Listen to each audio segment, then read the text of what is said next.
Alright guys, I'm gonna get right into it. So, I've been doing a lot of videos and I decided that I'm not gonna do individual videos for each card. I feel like some fights are more important, so what I want to do is I want to give the fights that I'm interested in the most attention and highlight those. Uh, there are going to be some fights that are important and are big on different cards, and sometimes I'm not gonna know about these guys. The UFC is growing at a fast rate. I believe they have over something stupid like 500 fighters on the roster. So there's no way for me to be able to know everybody right now. I do keep my eye out on the up and coming talent. Like I've been watching a lot of the Dana White Tuesday Contender Series, and yeah, like I've been getting to see a lot of the new up and coming talent, but at the same time, there's a lot of dudes that are already in the UFC that already have like a couple fights, and it's just gonna be real hard for me to be able to catch up. The only way I kind of do catch up sometimes is when they start making a name for themselves. Like let's say Zabit has a wonderful performance, and then I'm able to. They're like, oh okay, he just beat that Kyle dude. He beat the crap out of him. He's won a couple fights in a row. So that's when someone's name will start popping out. And then me as a bettor, I always look for the dudes that are doing well. Pretty much I'm looking for confidence. You know what I mean? So that being said, let's get right into it. Joanna Jedrzejczyk versus Tecia Torres. It's gonna be on this fight night this weekend.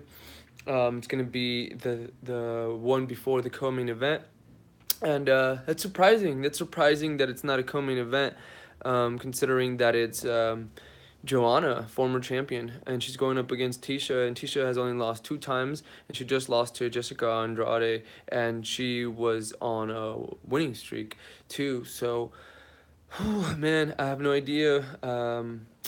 Joanna just came off of 2 L's back to back. She got knocked out by Rose, and then she tried to come back in the rematch, and then she lost the decision. It was a close fight.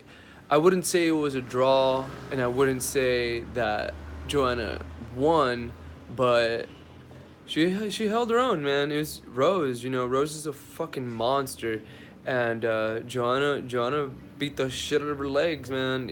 All 5 rounds.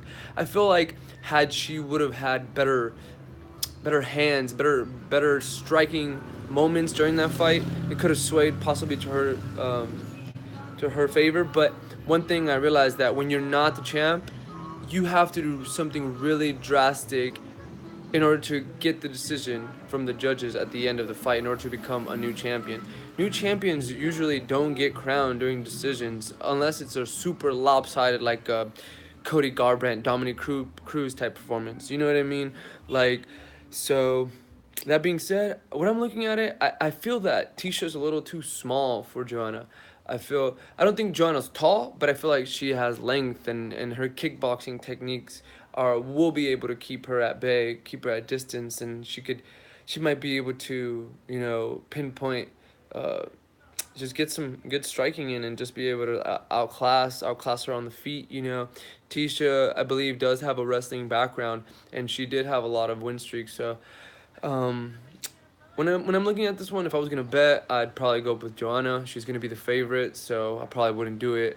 Um, too early on in the week. I'd probably do it like right before, if anything, if I could possibly on the fight to even out the odds. But yeah, man. But if you think Tisha's got it, she's gonna be underdog. So then it's a good one right there.